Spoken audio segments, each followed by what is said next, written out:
नमस्कार मंडळी, दीप सोमकीच्यामध्ये तुम्हाला सगळ्यांचं पुन्हा एकदा स्वागत आहे। आपल्याला रोज रोज चपाती भाजी खाऊन कंटाळा आला असेल तर आपल्याला झटपट असं आणि चटपटीत असं काहीतरी खायचं असेल तर आपल्याला रवा ढोकळा नक्की ट्राय केला पाहिजे।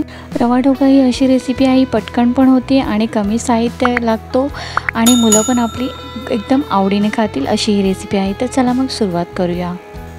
यासाठी मी इथे 1 कप रवा घेतलेला आहे। त्याच वाटीप्रमाणे आपल्याला 1 कप दही घ्यायचं आहे। दोन्ही आपल्याला मिक्स करून घ्यायचं आहे व्यवस्थित। आता हे व्यवस्थित मिक्स झाल्यानंतर आपण याच्यामध्ये थोडंसं पाणी टाकणार आहोत। थोडं हे घट्ट झालेलं आहे, याच्यामध्ये आपण पाणी टाकूया। मग थोडी कन्सिस्टन्सी बॅटरची एकदम परफेक्ट होईल।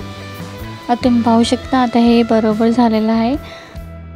आणि मग ह्याच्यामध्ये आपण अद्रकची पेस्ट टाकणार आहोत थोडीशी आणि 2 टेबलस्पून ऑइल घेतलेला आहे आणि 2 टेबलस्पून साखर, थोडंसं चवीनुसार मीठ। आता हे सगळे जिन्नस आपण एकत्रित हलवून घेऊया, मिक्स करून घेऊया व्यवस्थित। मस्त असं एकजीव झालं पाहिजे, सगळे साहित्य त्याच्यामध्ये एकजीव झाले पाहिजे असं आपल्याला ते चम्मचने एकदम एकजीव करून घ्यायचं आहे आणि 20 मिनिटासाठी तरी आपल्याला ते साईडला ठेवायचं आहे। आता तुम्ही पाहू शकता आपली 20 मिनिटं झालेली आहेत आणि रवा पण त्या दहीमध्ये ऑब्झर्व झालेला आहे आणि तुम्ही पाहू शकता अशी आपली कन्सिस्टन्सी रेडी झालेली आहे। चम्मच म्हणून असं थोडंसं असं पातळ असं झालेलं आहे आणि एकदम जाडसर पण नाही, एकदम पातळ पण नाही, असं झालेलं आहे आपलं। आता इथे ज्या भांड्यामध्ये आपल्याला हे स्टीम करायचं आहे त्या भांड्याला ऑइल लावून घ्यायचं आहे आपल्याला। आता आपण आपल्या बॅटरमध्ये इनो टाकूया। इनोचं पॅकेट मी घेतलेलं आहे 1 आणि इनो टाकल्यानंतर लगेच आपल्याला त्याच्यावरती पाणी टाकायचं आहे, मग ते ॲक्टिव्ह होतं। आता हे पाणी टाकल्यानंतर आपण हे व्यवस्थित एकजीव करून घ्यायचं आहे, चम्मचने व्यवस्थित मिक्स करून घ्यायचं आहे।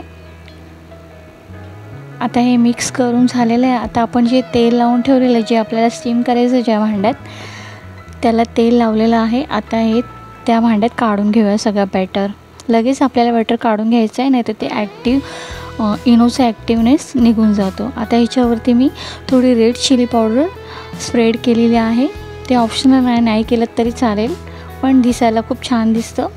आता हे 20 मिनिटासाठी आपण स्टीम करायला गॅसवरती ठेवणार। स्टीमसाठी मी पाणी आधीच उकळवत ठेवलेला होता आणि मग आपल्याला मीडियम आचवरती ते पाण्यावरतीच आपल्याला स्टीम करायला ठेवायचं झाकण लावून 20 मिनिटासाठी। आता हे झालेलं आहे आपलं 20 मिनिटं, आता तुम्ही पाहू शकता। आणि हे थंड झाल्याच्या नंतर आपल्याला हे याच्यातून काढायचं आहे भांड्यातून। मग थंड झाल्यानंतर ते व्यवस्थित निघतो, गरम गरम काढला तर ते चिटकलेलं असतं। आता हे थंड करूनच मी काढते याच्यातून। तुम्ही पाहू शकता अगदी अलगद त्याच्यातून निघालेलं आहे। तुमच्याकडे जर भांडं असलं केकचं वगैरे तर तुम्ही त्याच्यामध्ये पण बनवू शकता। माझ्याकडे केकचं वगैरे भांडं नाही म्हणून मी आपल्या साध्या भांड्यामध्येच बनवलेलं आहे। आता हे पीसेस आपण व्यवस्थित कट करूया, जसे आपल्याला पीसेस कट करायचे आहेत त्याप्रमाणे। तुम्ही पाहू शकता कटिंग करतानाच दिसते ते किती सॉफ्ट झालेलं आहे। कटिंग अशा प्रकारे झाले की समजायचं की ते एकदम सॉफ्ट झालेलं आहे, सुरी अजिबात त्याच्यामध्ये अडकत नाही आहे। तर अशा प्रकारे आपल्याला सगळं कटिंग करून घ्यायचे आहेत। मग आता आपण तडका द्यायला सुरुवात करूया।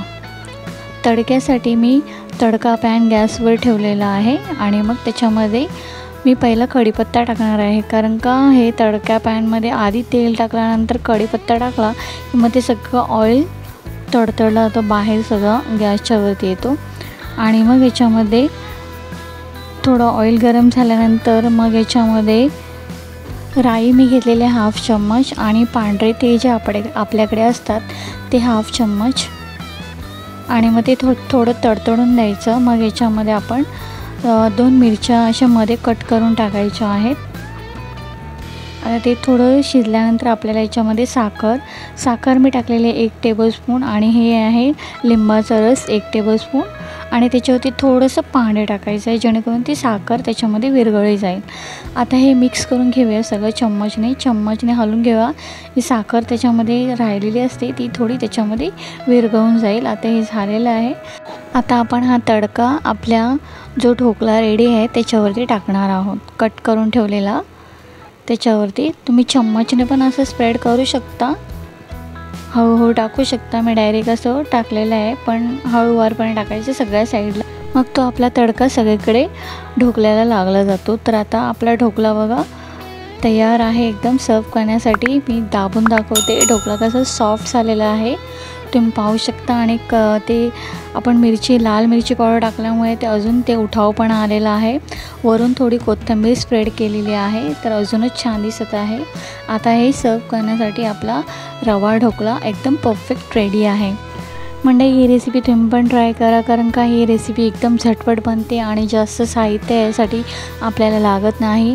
मुलांच्या टिफिनसाठी किंवा संडेचा दिवस असो तर आपण हे पटकन आणि झटपट बनवू शकतो अगदी कमी साहित्यामध्ये. आणि टमॅटो सॉस बरोबर किंवा ग्रीन चटणी बरोबर हे सर्व करू शकतो.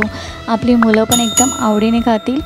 तर तुमचा फीडबॅक मला नक्की कळवा. ही रेसिपी तुम्हाला कशी वाटली, एक लाईक करा, शेअर करा आणि अशाच नवीन रेसिपीसाठी माझ्या चॅनलला सबस्क्राईब करा. तोपर्यंत नमस्कार, बाय बाय, टेक केअर.